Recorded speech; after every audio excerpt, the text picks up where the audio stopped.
Sebelum nonton video ini, jangan lupa di-subscribe dan nyalakan tombol loncengnya agar kalian tidak ketinggalan video terupdate dari Zamzam Zainuddin Channel TV. Terima kasih.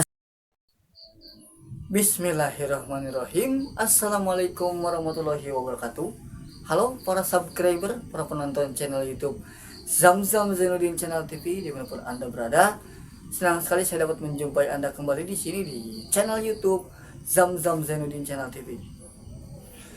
Pada kesempatan video kali ini saya ingin berbagi seputar kehidupan tunanetra ya.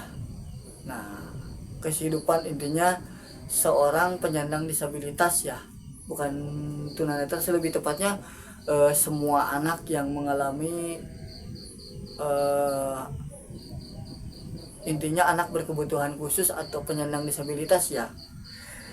Nah, yang ingin saya bahas pada kesempatan video kali ini tentang membahas tentang perasaan anak penyandang disabilitas atau anak berkebutuhan khusus apabila diberikan perkataan yang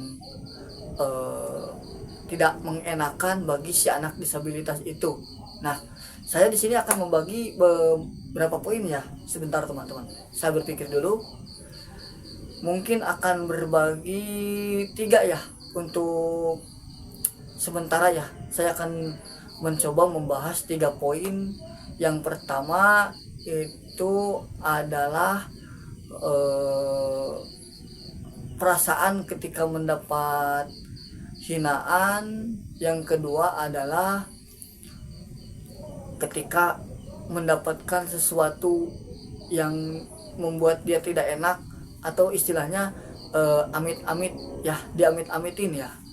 Karena jujur saya pengen membahas ini karena di zaman dulu itu kalau ketika ada orang yang sedang mengandung ya, sedang mengandung bayi gitu ya teman-teman, intinya sedang hamil ya, dia melihat ada seorang yang tidak punya kaki, yang tidak punya tangan, itu sering dibilang amit-amit ya. Katanya amit-amit ya bang bayi, jangan seikut-ikutnya, jangan sebawa-bawanya, seperti itu dulu ya. Tapi sekarang mungkin hal itu sudah ditinggalkan karena menjadi mitos teman-teman. Nah, itu untuk poin yang kedua. Terus yang ketiga, saya akan bahas bahayanya apabila hal ini terjadi ya. Ini bahayanya ya teman-teman. Saya akan bahas juga bahayanya, apa sih yang akan terjadi dampaknya apabila orang tua tidak memberikan fatwa atau memberikan sedikit wejangan untuk anaknya bahwa hal itu tidak seharusnya menjadikan dia itu drop atau down dalam menjalani kehidupan ya. Kita mulai dari yang pertama ya teman-teman. Yang pertama adalah ketika anak penyandang disabilitas mengalami yang namanya bullying atau hal yang tidak seharusnya dia dapatkan teman-teman. Jadi sebetulnya menurut pikiran saya saya sering berpikir kenapa orang dengan berkebutuhan khusus atau orang yang memiliki keterbatasan fisik ya, sering sekali mendapat bulian teman-teman, terutama di kalangan orang yang memiliki grahita teman-teman, atau Down syndrome. Mungkin kalau Down syndrome bagi orang yang awam atau orang yang belum tahu, atau orang yang istilahnya memiliki keterbelakangan mental dari lahir teman-teman. Nah, ini yang saya prihatin teman-teman, karena saya mengalami juga teman-teman. Ketika saya kan anak tunanetra ya, artinya orang yang memiliki hambatan dalam penglihatan, tentu dalam beradaptasi, dalam melakukan hal-hal yang mungkin saya perlu adaptasi dan perlu mengenali dulu teman-teman, mengenali dulu apa sih yang harus saya lakukan ketika berada di situasi ini. Nah teman-teman, saya ini jujur ya, saya sering sekali mendapatkan perilaku yang menurut saya kurang enak ketika mungkin ada perilaku saya yang kan biasanya kalau orang yang memiliki hambatan penglihatan itu biasanya akan celungak-celinguk seperti itu, kebingungan, seperti orang yang kebingungan, terutama di tunanetra low vision atau tunanetra yang masih bisa melihat teman-teman. Jadi orang dengan keterbatasan penglihatan tapi dia masih bisa melihat seperti orang yang terbatas jarak pandangnya. Saya sering mengalami teman-teman ketika mau pergi ke WC atau mau pergi mencari musola, itu saya sering kadang-kala mencari-cari di mana posisi musola, di mana posisi tempat dia berada seperti itu. Jadi ketika saya ke tempat yang asing teman-teman, saya sering melihat dari pinggir jalan itu menara musola sudah kelihatan teman-teman. Misalkan ya saya berada di jalan besar, itu saya akan menganalisa dulu di mana letak lebih tepatnya. Nah mungkin bagi orang yang awam, bagi orang yang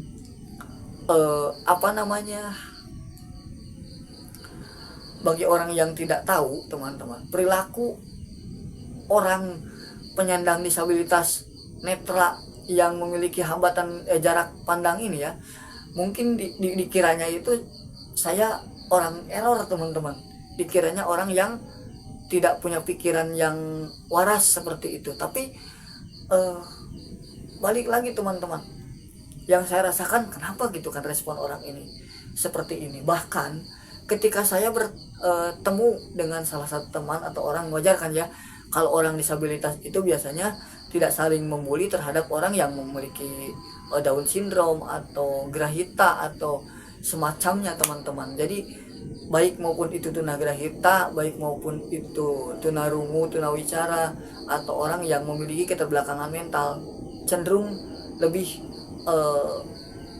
dia ini cenderung lebih mengerti dan paham teman-teman tentang keadaan orang yang bisa dikatakan satu nasib dengan dia, karena dia juga sama-sama disabilitas teman-teman. Yang saya suka dari orang disabilitas itu adalah solidaritas. Jadi sesama disabilitas tidak saling membuli, saling mendukung, saling mensupport seperti itu, saling memberi semangat. Nah kembali lagi kita ke pembahasan. Nah saya juga pernah mengalami teman-teman, ketika ada saya mungkin tidak disengaja, tidak intinya orang yang memiliki keterbelakangan mental ini mengikuti saya, dan saya pernah teman-teman ketika itu saya sedang bersama-sama, sedang ya intinya ngobrol lah. Tapi kalau kita paham teman-teman sama orang yang memiliki keterbelakangan mental, cara ngobrolnya seperti apa, itu pasti akan biasa-biasa saja, mungkin agak sedikit ngawur atau agak sedikit tidak bisa sesuai dengan tema. Jadi kalau misalkan kita sedang ngobrolin musik, itu akan sedikit agak lari-lari ya, karena wajar teman-teman memiliki keterbelakangan mental seperti itu, atau ya bisa dikatakan yang seperti tadi, seperti itu, tunagrahita atau Down syndrome atau apalah semacamnya yang pikirannya itu tidak seperti kita ya, orang-orang yang memiliki hambatan penglihatan atau orang-orang yang ya intinya berpikir normal teman-teman. Nah ini saya pernah dibully gara-gara itu teman-teman. Jadi dianggap sama rata, dipukul rata teman-teman, sama seperti orang yang memiliki keterbelakangan mental ini sendiri teman-teman. Dan jujur itu saya sering berpikir keras, ini orang bagaimana gitu kan, saya punya hambatan cuma punya dalam hambatan penglihatan, saya cuma memiliki hambatan penglihatan, tidak seperti dia, tapi saya dibully, ikut-ikutan jadi kebuli teman-teman. memang aneh ya teman-teman. Jadi bukannya menanya, bukannya memberikan pertanyaan yang masuk akal, itu malah kadang-kala kalau misalkan nih saya lagi pegang alat musik atau bagaimana, dia kadang-kala suruh duet, suruh apa gitu kan. Atau justru kita kalau orangnya yang tidak tahu tentang karakter kita itu seperti apa, kadang sering menyuruh kita untuk melakukan hal-hal aneh teman-teman. Hal-hal aneh seperti kita sedang konten ya, sedang konten, kita lagi ngevlog apa namanya yang kita ingin jadikan konten teman-teman. Itu biasanya mereka akan melakukan hal-hal di luar apa yang ingin kita videokan atau yang ingin kita kontenkan. Misalkan nih saya sedang konten vlog keseharian, terkadang diganggu. Misalkan nih ini ya, saya lagi ngevlog nih teman-teman, terus saya karena malas sensor, malas ngapain, orang ini malah berkata kasar atau berkata yang tidak seharusnya diucapkan. Nah itu biasanya sering terjadi kepada saya teman-teman, dan rasanya teman-teman itu sangat tidak enak. Dan saya sering berpikir, kenapa saya tidak bisa bersosialisasi dengan baik di masyarakat. Kenapa anggapan masyarakat terhadap saya buruk seperti itu. Itu jujur saya merasa seperti tempat saya bukan di sini. Jadi kita tuh sebagai orang yang dibully, kita jadi merasa bahwa kita itu tidak pantas untuk bersosialisasi teman-teman. Itu pokoknya ke hati kita itu sakit, intinya sakit, dan merasa kita itu diciptakan seolah-olah untuk dihina dan untuk dibully teman-teman. Itu hal yang pertama, itu masuknya mungkin ke bulian ya teman-teman, ke ke respon orang terhadap penyandang disabilitas.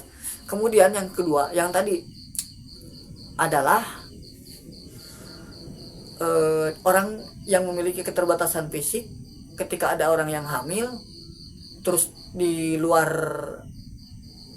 fakta, dengan mudahnya bilang begini, amit-amit jabang bayi, jangan seturut-turutnya, jangan seikut-ikutnya, jangan sebawa-bawanya. Kalau disundakan itu di bahasa Sunda, amit-amit jabang bayi ulah turut-turutna, ulah sabawa-bawana. Seperti tadi, jangan seikut-ikutnya, jangan sebawa-bawanya. Nah ini teman-teman, ini juga berpengaruh terhadap orang yang memiliki keterbatasan. Kenapa saya katakan sangat berpengaruh? Contoh, saya punya pengalaman teman-teman. Ketika itu ada orang, ya intinya saya habis pulang ngamen, dan orang ini tadinya nanya biasa-biasa aja. Dan ketika saya bilang bahwa apa yang terjadi itu kehendak Allah teman-teman, dan dia bilang ke saya, kejadian orang yang memiliki keterbelakangan, intinya menjadi orang yang menjadi cacat, itu disebabkan karena suatu tertentu teman-teman. Dia pernah bilang kalau nggak salah, karena melihat ikan merah. Contoh seperti ini ya teman-teman, kalau misalkan ada orang yang lagi hamil teman-teman, lagi hamil, terus dia melihat orang utan atau melihat monyet. Nah teman-teman, kalau dulu itu sering sekali teman-teman, sering sekali orang bilang amit-amit jabang bayi, jangan seikut-ikutnya, jangan sebawa-bawanya. Istilahnya kalau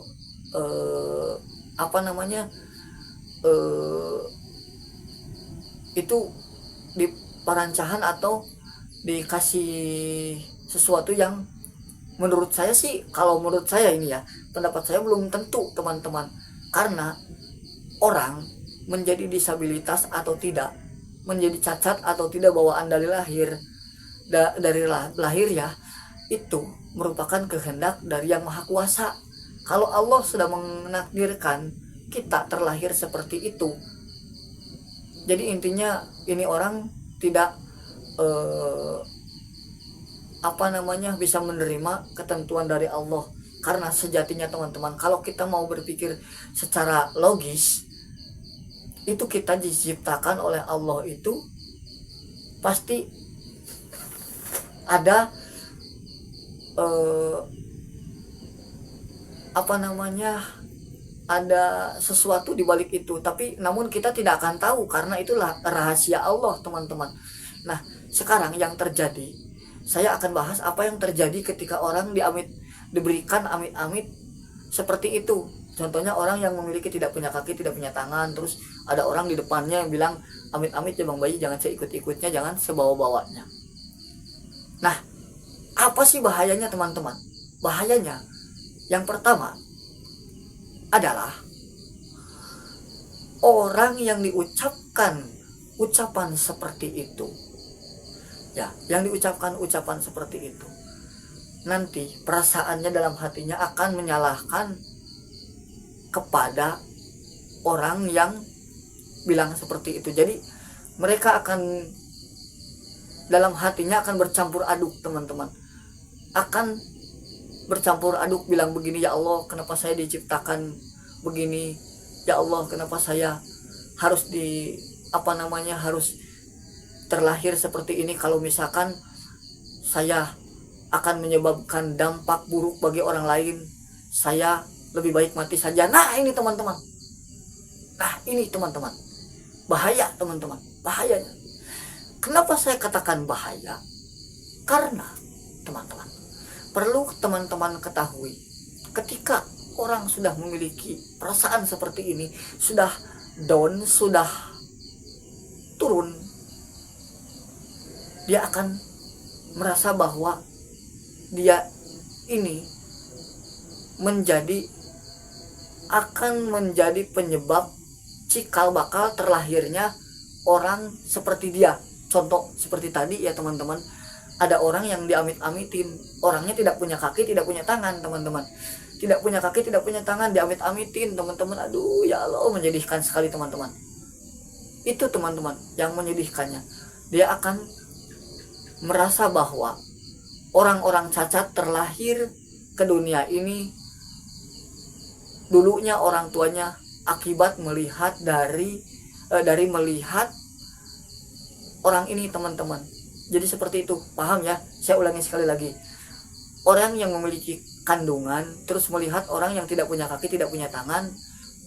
Nah, ketika orang yang hamil ini mengucapkan kata-kata amit-amit di depan orang yang tidak punya kaki, tidak punya tangan, itu orang itu akan berpikir seolah-olah bahwa dia menjadi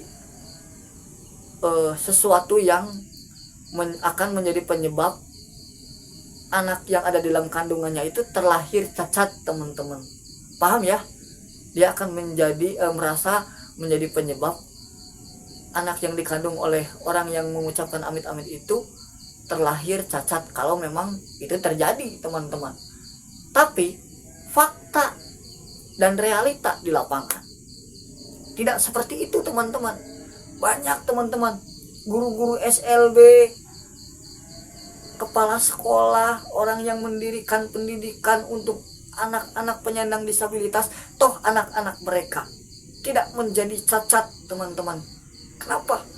Karena mereka yakin kepada Allah bahwa orang terlahir ke dunia ini dengan kehidupan yang menjadi seperti itu, menjadi disabilitas, bukan karena keinginannya. Orang tidak punya kaki, tidak punya tangan bukan karena keinginannya. Contoh saja saya, teman-teman. Saya seperti yang pernah saya bahas di video-video sebelumnya. Ini saya, kalau boleh saya jujur, teman-teman. Saya jujur, teman-teman. Saya di waktu itu umur 19 tahun, umur 19 20 ya. Sudah ingin punya istri. Saya pernah, teman-teman, menyalahkan diri saya sendiri. Kalau saya tidak terlahir seperti ini, saya tidak akan dibully. Kalau saya tidak terlahir seperti ini, saya tidak akan susah mendapatkan istri. Itu, teman-teman, semua pikiran itu pernah saya alami, teman-teman. Tapi saya sadar apa yang Allah berikan itu semenjak saya lahir seperti itu.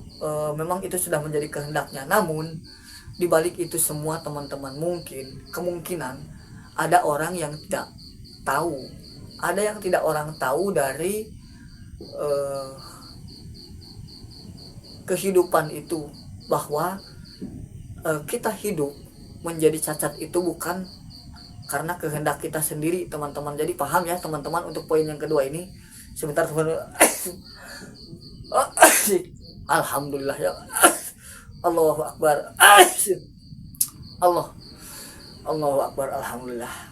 Bersihin dulu teman-teman, nggak apa-apa ya, karena ini syutingnya real. Itu yang kedua ya teman-teman. Jadi dampaknya akan teramat sangat buruk kalau kita mengucapkan amit-amit jabang bayi. Jangan seikut-ikutnya, jangan sebawa-bawanya, jangan terbaik teman-teman. Justru kita harus yakin kepada Allah. Kalaupun kita melihat orang yang memiliki keterbatasan fisik, orang yang tidak punya kaki, tidak punya tangan, berdoa kepada Allah, ya Allah, saya, apapun yang akan terjadi itu adalah kehendak Engkau.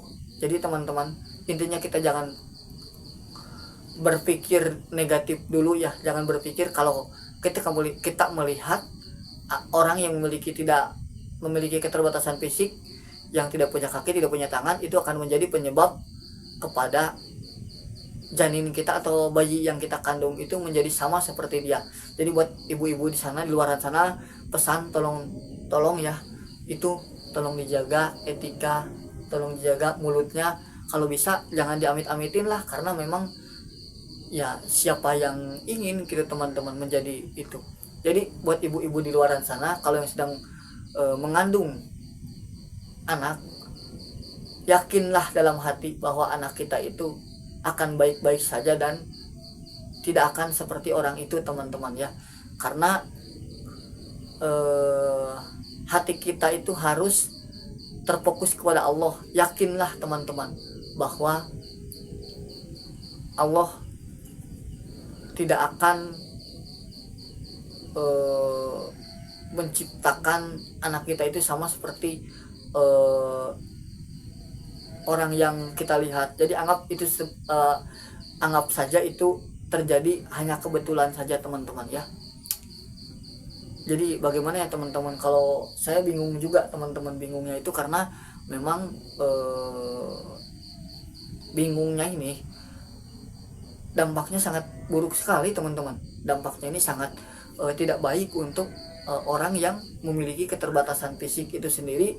Kalau semisalkan ucapan ini diucapkan di depan dia akan drop, dia akan down, dia akan merasa hal yang keterbatasan fisik yang dia miliki itu menjadikan musibah bagi orang lain teman-teman.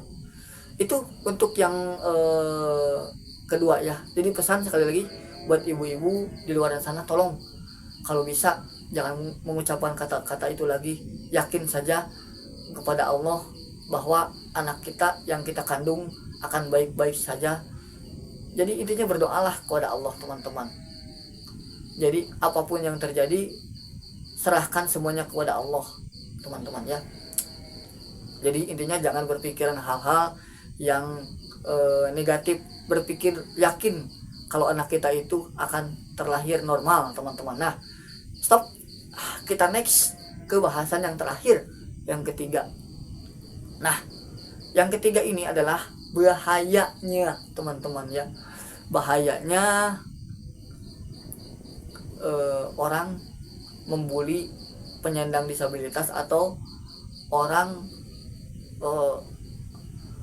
tidak memberikan tempat di lingkungan, atau kita nih ya, tidak memberikan kesempatan bagi mereka untuk beradaptasi dengan kita layaknya kita orang normal ya teman-teman.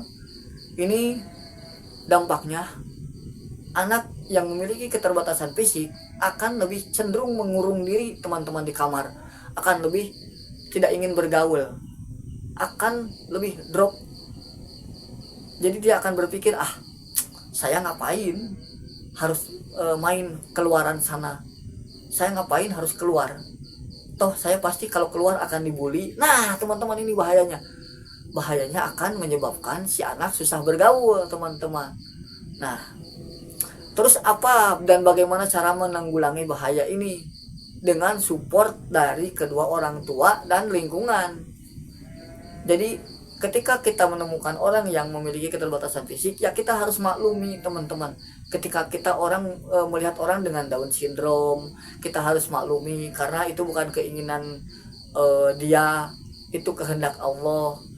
Intinya kita harus menghargai lah teman-teman. Jadi jangan mentang-mentang dia memiliki keterbelakangan mental terus kita bilang hal-hal yang jorok-jorok, hal-hal yang tidak semestinya dia tahu, akhirnya dia berubah karakter menjadi karakter yang tidak terkendali. Bahaya teman-teman kalau sudah menjadi karakter yang dia setiap kali bertemu dengan lawan jenis, dia akan melakukan hal seperti itu. Dia akan melakukan hal jorok yang kita ajarkan teman-teman. Buat ibu-ibu, bapak-bapak terutama yang sering sekali mempermainkan anak-anak penyandang disabilitas yang memiliki keterbelakangan mental, stop, jangan dilakukan lagi teman-teman. Saya tegaskan, jangan dilakukan lagi teman-teman. Didiklah mereka dengan hal yang baik. Beritahukan pada mereka, nah kamu jangan melakukan hal ini tidak baik, hal ini pamali. Insya Allah teman-teman, kalau misalkan kita mendidik mereka, misalkan kita bukan orang tua, walaupun kita bukan orang tua mereka, kita kalau misalkan memberitahukan kepada mereka tentang apa yang tidak boleh dan mana yang boleh, insya Allah teman-teman itu akan sama rata seperti kita, cuma mungkin pola pikirnya saja akan berbeda. Wajar karena mereka memiliki keterbatasan teman-teman. Nah jadi bahayanya akan sulit bergaul di masyarakat dan akan lebih cenderung menarik diri dari pergaulan teman-teman. Jadi buat orang tua, buat ibu-ibu, bapak-bapak, ya semuanya, jangan takut anak-anak kita yang memiliki keterbelakangan fisik, entah itu orang yang memiliki keterbatasan fisik dalam hal mata, dalam hal fisik, seperti tidak punya kaki, tidak punya tangan, dia punya tangan tapi tidak punya kaki. Ajaklah mereka untuk beradaptasi, suruhlah mereka untuk bergaul, suruhlah mereka untuk mengenal dunia luar agar kedepannya bisa terjadi harmonisasi antara disabilitas dan orang normal. Jadi orang normal mengenal disabilitas, terus orang disabilitas juga mengenal orang normal. Nah ini orang normal juga harus mendukung teman-teman, harus memberikan motivasi agar mereka bisa hidup layak seperti orang yang normal. Jadi jangan pernah mengatakan kepada mereka kamu tidak bisa ini, misalkan tidak bisa A, tidak bisa B. Jangan, justru kita harus mensupport sesuai dengan apa yang mereka bisa.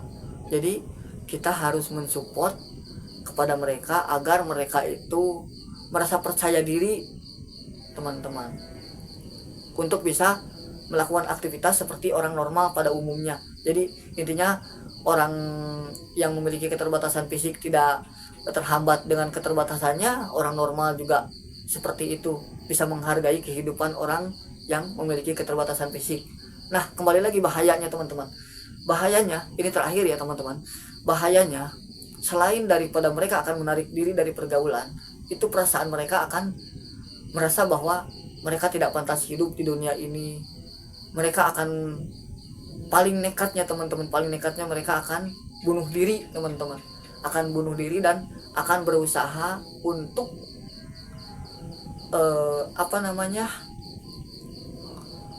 mengakhiri hidup mereka, karena mereka sudah merasa tidak dihargai dan tidak berharga hidup di dunia ini. Nah itu teman-teman bahayanya. Jadi teman-teman, para subscriber, para penonton channel YouTube Zamzam Zainuddin Channel TV, buat bapak-bapak, ibu-ibu, adik-adik ya, buat adik-adik terutama yang memiliki keterbatasan fisik, pesan dari saya Kak Zamzam, ya pesan dari saya, jangan pernah minder, jangan pernah jangan pernah merasa canggung untuk beraktivitas di luaran sana. Abaikan yang membuli kalian harus bisa seperti orang-orang normal pada umumnya. Dan buat ibu-ibu, bapak-bapak ya, para orang tua khususnya berikan dukungan kepada mereka agar mereka bisa hidup layak seperti orang-orang normal pada umumnya. Jadi ketika ibu, bapak semuanya punya anak yang memiliki keterbatasan fisik, jangan pendam mereka di kamar, jangan kurung mereka di kamar, jangan malu untuk memperlihatkan anak kita. Walaupun anak kita itu memiliki keterbatasan fisik, dia tidak punya kaki, dia tidak punya tangan, dia memiliki keterbatasan dalam penglihatan, perkenalkan mereka kepada kehidupan luar. Kalau misalkan mereka pandai bermain musik, misalkan orang tuanya pintar bermain atau seniman, ajarkan mereka. Nah, lalu tampilkan kreasi mereka, kepintaran mereka, kepiawaian mereka dalam bermain musik. Jadi intinya kita harus saling mendukung. Jadi kalau misalkan ibu bapak nih ada anaknya yang memiliki kepandaian dalam bermain musik, dalam bermain gendang seperti itu. Nah, itu kalau bisa harusnya diadakan teman-teman konser khusus penyandang disabilitas. Tujuannya agar apa? Agar memperkenalkan kepada orang normal bahwa orang disabilitas pun bisa melakukan konser, bisa melakukan apapun yang orang normal lakukan. Misalkan orang disabilitas juga bisa bikin grup dangdut, bisa juga menjadi pemain keyboard, bisa juga menjadi pemain kendang, bisa juga menjadi artis dangdut seperti itu. Jadi apalagi kalau orang tuanya seniman, entah itu penyanyi, pemain keyboard, pemain gendang, artis teman-teman, atau penyanyi ya, penyanyi dangdut atau penyanyi apalah. Ajarkan anak-anak kalian untuk bisa seperti kalian kalau mereka tertarik kepada apa yang kalian bakat yang kalian punya. Misalkan bapaknya suka bermain gendang, kalau anaknya tertarik kepada gendang, ajarkan teman-teman. Ketika sudah siap untuk pentas, kita pentaskan teman-teman agar terbentuk rasa kepercayaan diri bergaul di orang kehidupan di luaran teman-teman. Jadi mereka tidak merasa bahwa mereka ini berbeda dari orang normal seperti itu ya. Itu teman-teman untuk pesan-pesan terakhir dari saya. Sekali lagi, jangan pernah malu memiliki anak disabilitas, tetap semangat, tetap memberikan support kepada mereka karena semangat mereka adalah harapan kita. Itu teman-teman ya, untuk kata-kata dari saya. Saya Zamzam Zainuddin dari Zamzam Zainuddin Channel TV.